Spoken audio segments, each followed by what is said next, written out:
Assalamualaikum warahmatullahi wabarakatuh. Salam sejahtera bagi kita semua. Shalom, Om Swastiastu, Namo Buddhaya, salam kebajikan. Perkenalkan, saya Ida Ayu Sutarini, SSN MDS, dosen tetap pada Program Studi Ilmu Komunikasi, Fakultas Hukum, Ilmu Sosial, dan Ilmu Politik Universitas Mataram. Saat ini, saya dalam proses mengikuti sertifikasi dosen gelombang 1 yang diselenggarakan oleh Kementerian Pendidikan Tinggi, Sains, dan Teknologi tahun 2026. Video ini merupakan bagian dari pernyataan diri dosen untuk unjuk kerja Tridharma Perguruan Tinggi atau PDD UKT-PT, khususnya pada aspek pengajaran. Pada kesempatan ini, saya akan memaparkan mata kuliah yang saya ampuh sesuai dengan bidang keahlian saya, produksi media, yaitu sinematografi dengan kode mata kuliah KOMJ H6204. Mata kuliah ini memiliki bobot 2 SKS dan diberikan kepada mahasiswa semester 6, pembelajaran menggunakan pendekatan Project Based Learning dengan alur manajemen produksi audiovisual yang mencakup praproduksi, produksi, dan pasca produksi. Mata kuliah ini bertujuan untuk membekali mahasiswa dengan pengetahuan, keterampilan, dan sikap profesional dalam merancang, memproduksi, serta mengevaluasi film pendek berbasis pesan komunikasi. Mata kuliah ini tidak hanya mempelajari teori saja, tetapi diminta untuk mengembangkan keterampilan mahasiswa dalam memproduksi film pendek berdasarkan isu sosial yang ada di tengah masyarakat. Topik dari perkuliahan ini meliputi perencanaan, pelaksanaan, pasca produksi, dan evaluasi karya audiovisual. Output akhir mata kuliah ini adalah film pendek yang berdurasi 5-7 menit, yang komunikatif, estetis, etis, dan relevan dengan isu sosial yang ada di tengah masyarakat. Bobot yang kami berikan untuk mata kuliah ini adalah proyek 80% dan tugas 20%. Metode pembelajaran yang kami gunakan adalah secara blended learning melalui platform Berajah dan perangkat digital lainnya seperti WhatsApp Group. Selanjutnya, Anda akan menyaksikan cuplikan proses pembelajaran saya dengan mahasiswa di kelas pada sesi ketiga yang membahas tentang pengembangan ide film pendek. Di sesi ini, mahasiswa diharapkan mampu mengembangkan ide, premis, rangka cerita, logline, dan sinopsis. Selamat menyaksikan. Oke, selamat pagi semuanya. Pagi. Apa kabar? Baik. Oke, jadi tadi di rumah kalian ada ini nggak ngobrol sama orang tua nggak sebelum ke kampus? Iya. Ada cerita apa kalau boleh tahu? Cerita sehari sebelum hari ini. Sehari sebelum hari ini, berarti kemarin. Ya. Kalau teman-teman yang di kelompok sebelahnya? Kalau saya sih ngekos, jadi ngobrolnya sama Tetangga kos. Oke, nah hari ini kita akan membahas terkait pengembangan ide film pendek. Kenapa saya tanya teman-teman ada cerita nggak sama orang lain gitu? Karena pengembangan ide film pendek ini diawali oleh cerita gitu, cerita apapun gitu, cerita kalian perjalanan ke kampus, cerita saat kalian sedih, mungkin cerita sama kucing juga, itu juga bisa menjadi pengembangan ide dari sebuah film pendek. Nah, untuk capaian pembelajaran hari ini, teman-teman diharapkan bisa menggali ide cerita dari pengalaman, dari isu, dari koran, dari masalah di sosial media. Lalu setelah menggali ide cerita, menyusun rangka cerita. Setelah menyusun rangka cerita, itu kita akan masuk ke namanya proses merumuskan logline. Nah, logline ini lebih singkat dibandingkan sinopsis. Jadi terakhir teman-teman akan menuliskan sinopsis dari awal sampai akhir cerita, tapi dia lebih singkat gitu, tidak sepanjang skrip. Oke, kita lanjut ke pertanyaan berikutnya. Apa sih peristiwa yang Anda alami selama perjalanan dari rumah ke kampus? Apa? Habis bensin, macet. Tadi mau isi bensin tapi karena rame nggak jadi. Oke, Pertamina full. Ininya ada nggak? Bensinnya ada? Ada. Oke. Oke, jadi banyak ya dari masing-masing teman-teman punya problem sendiri gitu. Teman-teman bisa nggak bantu saya untuk merangkai cerita dari gambar-gambar ini?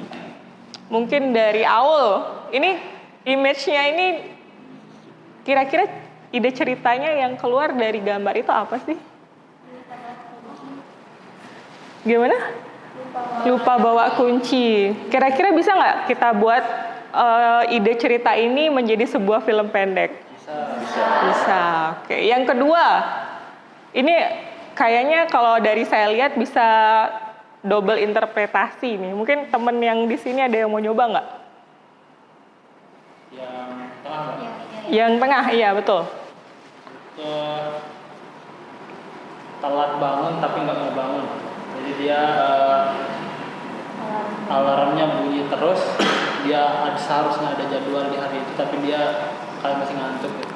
Telat bangun, oke. Ada lagi yang mau menyampaikan kalau ada gambar seperti ini, ide apa sih yang muncul di pikiran kita gitu? Usahakan malamnya itu cepat tidur, nggak usah begadang biar paginya nggak ngantuk, biar nggak malas bangun. Oke, jadi pola hidup yang teratur mungkin ya ceritanya. Nih yang terakhir nih, biasanya dialami oleh anak kos akhir bulan. Bisa nggak jadi ide cerita kira-kira?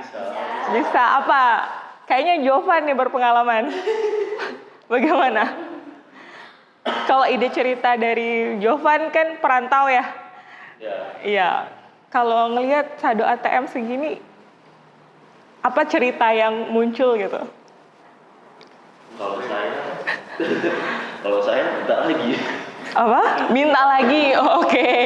Kalau yang lain mungkin ngelihat saldo ini oke, Andra. Masa pas ngecek saldo terus rekeningnya nol, ya udah kita cari kerjaan gitu yang gampang-gampang kayak nge-stream gitu, ganti donate, bisa lah beli makan gitu at least gitu. Oke, jadi ada satu telepon orang tua, satu lagi cari kerjaan. Oke, jadi banyak cara untuk nge-solve problem masing-masing dan buat cerita masing-masing gitu.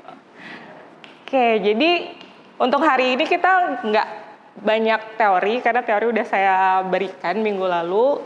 Kita akan banyak berdiskusi dan diskusi kelompok. Nah, yang pertama job desk teman-teman untuk membuat sebuah ide. Jadi sebelum teman-teman merangkai sebuah ide, kita sedikit recall memori lagi, ide itu apa. Jadi ini inti cerita yang biasanya masih berupa konsep umum. Jadi cuma satu kalimat aja.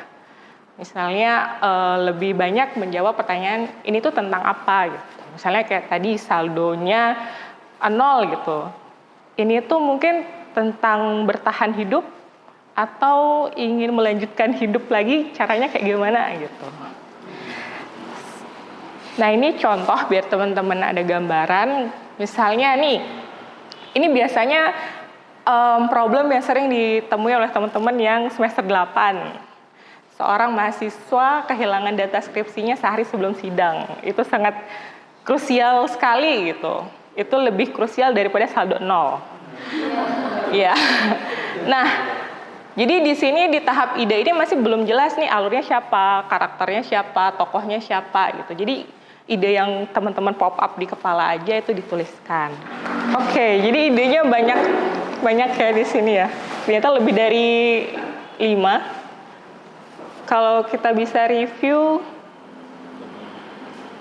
oke, seorang anak dijadikan bahan konten orang tua, oke, bimbang menerima tanggung jawab, kaget, rindu, mesin waktu, deadline mepet, kerjaan lancar, terus kuliah sambil kerja, oke, banyak idenya ya. Nanti teman-teman pilih salah satu yang mau dikembangkan. Ini juga kalau saya lihat ada yang horor dan ada yang komedi juga. Oke, jadi bervariasi, tidak hanya drama dan romance. Oke, selanjutnya adalah teman-teman masuk ke premis. Apa bedanya premis dengan ide? Nah, kalau premis ini udah jelas tokoh, konflik, sama bagaimana resolusi konfliknya.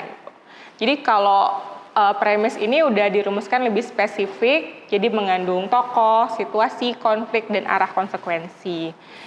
Nah, sebelum kita masuk ke premis, mungkin teman-teman bisa mendiskusikan ide yang mana sih yang teman-teman mau kembangkan nantinya untuk dijadikan film pendek. Sebelum menulis premis, teman-teman bisa bantu nggak menguraikan contoh ini, tokohnya siapa, konfliknya siapa, konsekuensinya apa? Mungkin Malindo bisa bantu bacain contoh premis di sini. Ya, contoh premis yang ada di sana itu seorang mahasiswa yang bertekad lulus tepat waktu panik ketika seluruh data skripsinya hilang sehari sebelum sidang dan harus berpacu dengan waktu untuk menyelamatkan masa depannya. Tadi kan idenya mahasiswa kehilangan skripsinya 1 hari sebelum sidang. Nah, kemudian contoh premisnya juga dikembangkan. Oke, mungkin Rima di contoh premis ini tokohnya siapa? Tokohnya yaitu seorang mahasiswa. Oke, seorang mahasiswa. Oke, bisa ada yang bantu untuk konfliknya apa nih di premis ini? Konfliknya data skripsi yang hilang sehari sebelum sidang. Oke, ada lagi? Oke, Jo. Jadi konsekuensinya itu nggak bisa lulus tepat waktu. Oke, konsekuensinya tidak bisa lulus tepat waktu. Ada lagi? Konsekuensinya juga harus berpacu dengan waktu jadi untuk menyelamatkan masa depannya karena skripsinya. Oke, berarti konsekuensinya adalah berpacu dengan waktu. Oke, dan masa depan ya konsekuensinya. Kalau skripsinya hilang, masa depannya bergantung kepada skripsi tersebut. Nah, sebelum kita masuk ke premis, teman-teman pilih nih ide teman-teman yang mana mau dikembangkan dari yang udah teman-teman tempelkan di depan, yang mana mau dipilih? Oke, yang mana kalau udah menentukan final, yang ide-ide yang tidak dipilih di keep dulu, mungkin tahun depan atau semester depan bisa dikembangkan lagi. Oke, kelompok 1 memilih ide kaget rindu. Wah, idenya sangat multi interpretasi sekali ya. Terus yang kelompok kedua, deadline mepet kerjaan lancar. Oke, kita lanjut ke membuat premis. Kan tadi premis ada, sudah mulai nih tokohnya ketemu. Kalau kaget rindu tuh tokohnya siapa sih? Siapa protagonisnya gitu. Terus deadline mepet kerjaan lancar itu siapa tokohnya? Oke, mungkin dari kelompok 1 bisa bacain nggak premis kelompok kalian apa? Secara lengkap. Kan ini idenya kaget rindu, terus premisnya apa nih? Ya, silakan. Seorang mahasiswa yang masih menyimpan rasa bersalah karena kehilangan sahabatnya sejak setahun lalu, tiba-tiba menerima chat WhatsApp dari mahasiswa itu, mengajaknya bertemu besok, memaksanya menghadapi kenyataan yang selama ini dia hindari. Oke. Kan tadi tokohnya seorang mahasiswa, konfliknya teman yang meninggal, mau mengajak bertemu, dan konsekuensinya terkait menghadapi kenyataan. Gitu. Kalau menurut teman-teman konsekuensinya sudah ada gambaran nggak? Belum. Konfliknya tadi apa ya? Memaksa menghadapi kenyataan. Kalau konfliknya teman yang meninggal. Teman yang meninggal 1 hari sebelumnya tuh ngajak ketemu. Terus konsekuensinya memaksanya menghadapi kenyataan. Menurut teman-teman gimana nih? Kelompok 2. saya menghadapi kenyataan dengan rasa bersalah gitu ya.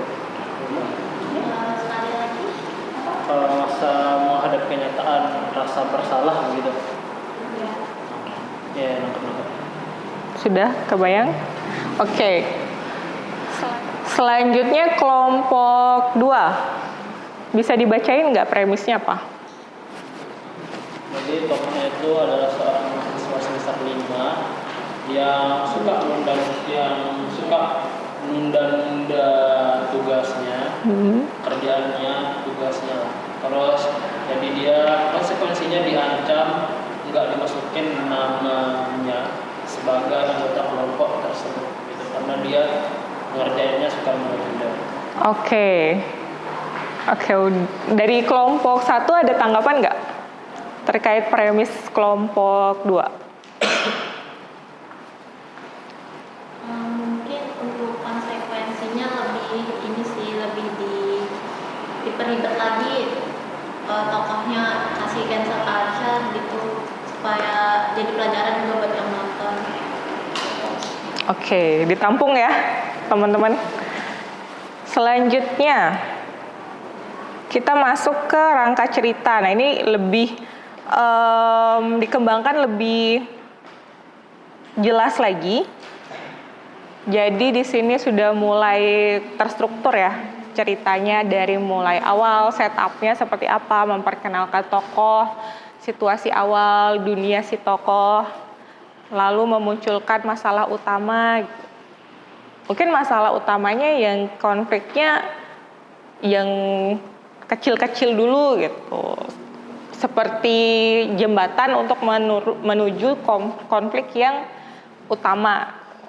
Yang setelah awal setup, lalu tengah konflik. Jadi tokoh ini menghadapi berbagai hambatan gitu. Dari mungkin cerita kelompok 2 hambatannya adalah suka menunda-nunda kerjaan, males, dan mungkin ada kendala teknis, misalnya mati lampu atau banjir atau kena bencana gitu. Lalu setelah itu konfliknya semakin meningkat, tensionnya naik. Setelah itu di akhir resolusi. Jadi klimaksnya titik paling menegangkan dan penyelesaian hasil dari konflik. Contoh, jadi di awal diperkenalkan tokoh utama. Misalnya kalau di kelompok 1 tokohnya mahasiswa semester berapa? Semester 6. Oke, kalau kelompok 2 semester berapa? Semester 5. Oke. Kalau semester 6 itu konfliknya mungkin saat mencari jurusan, apa sih ini yang perlu didalami gitu. Kalau kelompok semester 5 saat memilih jurusan gitu. Nah, lalu muncullah konflik-konflik yang kecil-kecil dulu sebelum ke konflik utama gitu. Kalau ini kan ceritanya adalah mahasiswa yang ingin lulus tepat waktu, tapi file skripsinya hilang H-1 dia mau sidang. Jadi awalnya konflik kecil awalnya itu saat dia mau cek laptop tapi filenya udah hilang gitu. Itu kan udah awal konflik. Dan tengah dia panik, ngubungin temen, ke rental, ke tempat ngeprint untuk cari file awalnya. Terus tekanan datang dari dosen pembimbing, dari orang tua, dari pacar untuk menyelesaikan skripsi. Dan terakhir resolusinya adalah dia tetap datang untuk sidang, dia tetap menghadapi sidang tersebut dengan materi seadanya yang sudah dia berusaha kumpulkan, lalu dia mengikuti sidang dengan terus terang. Sidangnya berjalan dengan tegang, tapi dia tuh menyelesaikan sidangnya itu dengan lancar gitu. Jadi itu untuk akhir resolusi dari cerita film pendek ini gitu. Nah, kalau untuk film pendek itu berbeda dengan film panjang. Banyak orang juga yang membuat cerita film pendek itu adalah sintesis dari film panjang gitu. Sebenarnya kalau film pendek itu hanya satu kejadian itu udah bisa difilmkan gitu. Selanjutnya kita lanjut ke logline. Nah, logline juga ada rumusnya teman-teman. Jadi supaya teman-teman tidak bingung. Jadi logline ini sangat penting untuk teman-teman pitching gitu. Pitching ke produser atau ke donatur, ke sponsor. Jadi kan kalau pitching itu diberikan waktu yang sangat singkat gitu. Jadi hanya bermodalkan logline ini si produser itu udah tahu ini jalan ceritanya seperti apa gitu. Ini oke nggak didanai atau tidak gitu. Nah jadi logline ini cerita satu kalimat yang singkat tapi dia biasanya bisa menggambarkan dari awal sampai akhir cerita tersebut. Nah, struktur logline sendiri itu hampir mirip kayak premis, tapi dia di sini ditambahin tujuannya. Jadi tokohnya siapa, tujuannya, konflik utama dan stakes resiko. Itu adalah logline. Nah, ini contohnya. Sama contohnya dari awal sampai akhir itu contoh mahasiswa yang semester 8 itu yang panik. Jadi di sini tokohnya kalau teman-teman lihat siapa? Mahasiswa tujuannya apa? Lulus tepat waktu. Oke, lulus tepat waktu. Konflik utamanya apa? Sehari sebelum sidang. Lalu resikonya?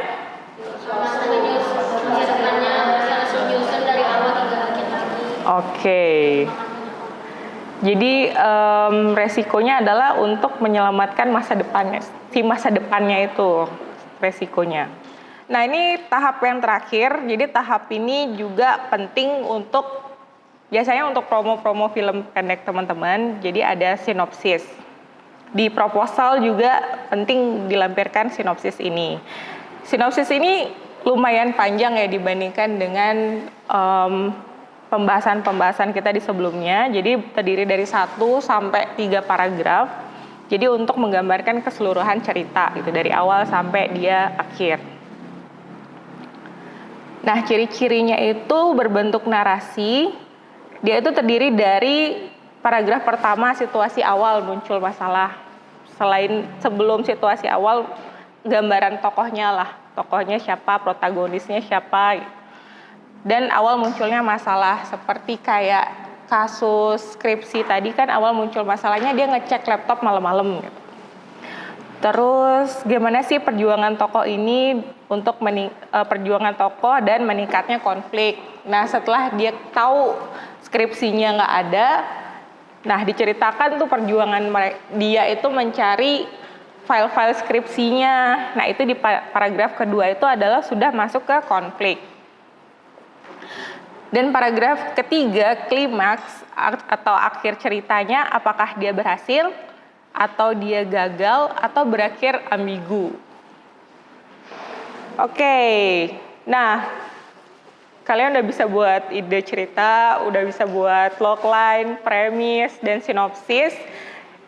Nah di sinopsis ini adalah akhir perkuliahan ini. Sebelum kita akhiri, mungkin teman-teman ada pertanyaan nggak? Jangan tanya terkait dananya ya, materi kita hari ini. Kayak nggak ada, udah cukup jelas ya. Jadi saya harap teman-teman bisa menerapkan, misalnya kalau ada lomba-lomba bisa diaplikasikan cara membuat cerita film pendek ini. Nah, saya reminder lagi untuk tugas minggu depan, kembangin konsep yang teman-teman udah punya ini ke dalam sebuah draft skenario. Draft aja, nanti itu akan kita diskusikan kembali. Oke, terima kasih atas perhatian teman-teman. Selamat pagi. Demikian deskripsi singkat dan cuplikan proses pembelajaran mata kuliah sinematografi. Saya berharap video ini dapat memberikan gambaran nyata mengenai kinerja pengajaran yang saya laksanakan. Terima kasih saya sampaikan kepada pimpinan Universitas Mataram, rekan sejawat, dan mahasiswa. Wassalamualaikum warahmatullahi wabarakatuh. Om Santi Santi Santi Om.